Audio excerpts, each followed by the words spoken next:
Harmonic minor is a very distinct sound, but it's also one of the cornerstones in tonal harmony, especially when it comes to minor tonalities. In this video, I'm going to show you how you can apply this beautiful sound to some chords, two very common chords, but also one that's a little bit less common, but then also a really great option to throw in there for some new concepts and some new sounds. I sometimes see comments and even lessons where people say that they don't need to work with the harmonic minor scale for jazz, but as you will see in the examples that I'm covering in this video, that's really not true. It is a core part of tonal harmony. My name is Jens Larsen, learn jazz, make music. So welcome to my mobile YouTube studio. I'm in Denmark right now and I'm filming this from a rented summer house. So I hope everything is gonna be okay, but as you can see, I brought the bare necessities to keep making videos. I'm going to apply this to 3 different chords. 2 of them are extremely common and something you're definitely coming across if you're actually playing jazz.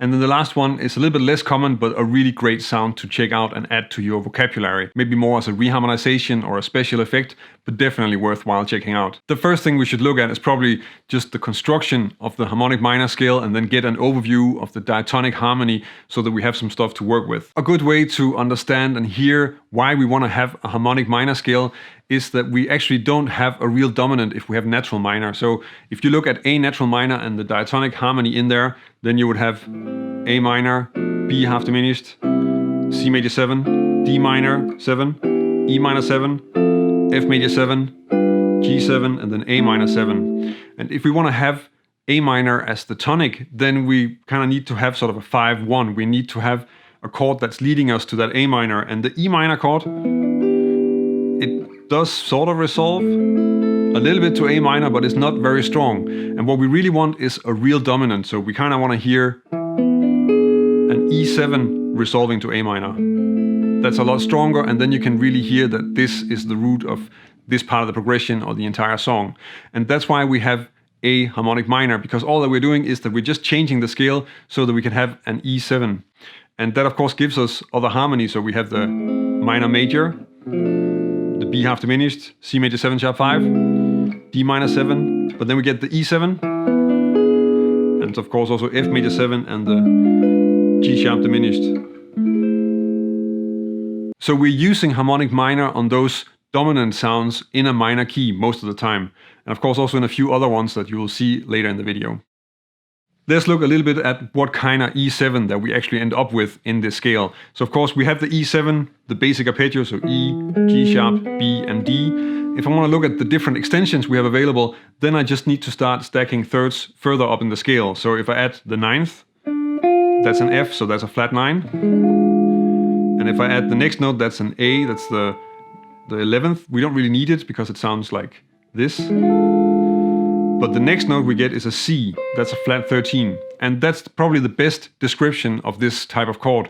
The harmonic minor scale dominant is an E7 with a flat 9 and a flat 13. When you start improvising over this chord, then of course it's useful to have a few arpeggios that you can use in your solo lines. Of course the E7 arpeggio is a good one. But the arpeggio from the 3rd is of course also really useful, and that's the G sharp diminished arpeggio. And another one that's a little bit less obvious, that's also really practical to know, is the diatonic triad that's found on C, which is a C augmented. That would be this one here. I'm playing it from G sharp because it's just easier to relate it to the E7 if you have this kind of sound. Let's check out how this sounds first if you use it as a dominant sound in a minor cadence, so a minor 2-5-1.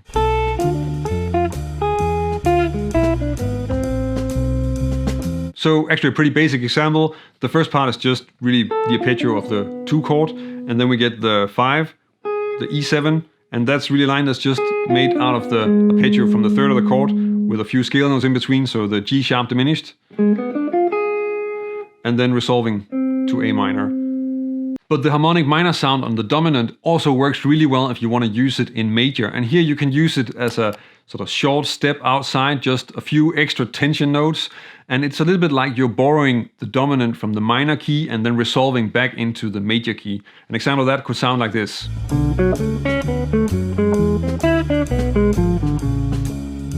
So essentially a fairly basic 2-5-1, first using a D major 7 arpeggio on the B minor chord, and then the E7 line is first using the augmented triad, so this sound, and then going back to the diminished sound by playing this, so G sharp diminished, and then resolving to the major third of A, so the C sharp. This is the basic sound of the harmonic minor scale. So it's a dominant sound in minor, and it's of course used either as a borrowed chord in a major key or as the actual dominant sound in a minor key. But you can also use it in a few other less obvious places where it's extremely practical and also sounds really great. And that's what we're going to cover next. If you look at the harmonic minor scale, then the diminished chord on the 7th degree is, in that context, really a dominant diminished chord. So that means that you will have something like G sharp diminished resolving to an A minor 6. Notice that actually I'm not using the harmonic minor sound on the tonic chord. I'm using melodic minor there because that's a more common sound for that type of chord. An example of a line from G sharp diminished resolving up to an A minor 6 could be something like this.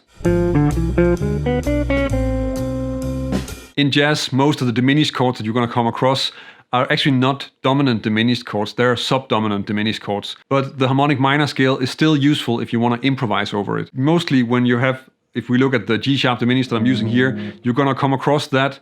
It's going to be written out as an A flat diminished chord, but it's essentially the same thing, and you're going to see it in a progression in F major like this one.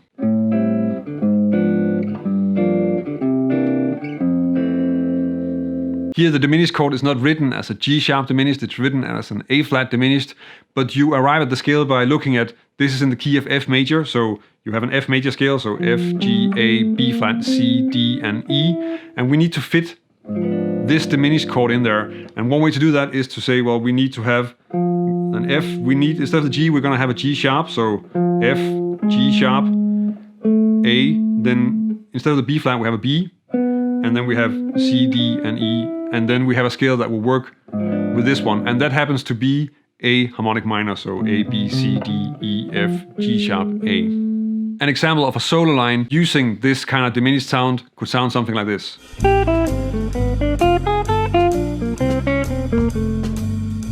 So really pretty basic, just the A minor 7 arpeggio and also the A flat diminished arpeggio.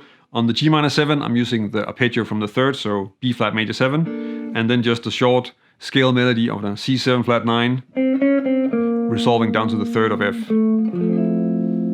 Improvising over these subdominant diminished chords is a little bit tricky, and if you want to check out a video where I'm giving you some different target notes and some other advice on constructing lines like this, then I'm linking to that in the description of this video. This is not a very common chord. I don't think I know any jazz standards that have a major 7, sharp 9, sharp 11 chord. But it is a great sound to throw in there once in a while as a variation in a solo, or maybe just as an extra color in an arrangement. And you can find examples of it being used in jazz, just not in the jazz standards.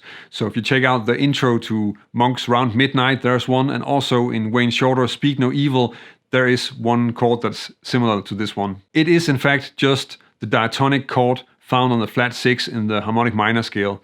So, of course, if we take A harmonic minor, then that's an F major 7, so... But if I start adding more extensions, then the next one is going to be the sharp 9, and then the sharp 11.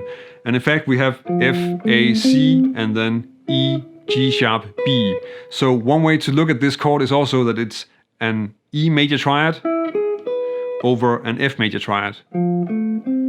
The way you usually play it on guitar is that you leave out the C, so the 5th in the lower triad, and then you play this voicing. A line using this type of sound on a 2-5-1 in F major would sound something like this.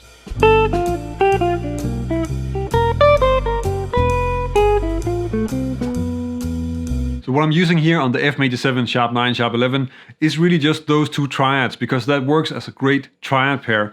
So I'm first playing a descending E major triad, then a melodic pattern using the F major triad, and then ending on the B, the sharp 11 here.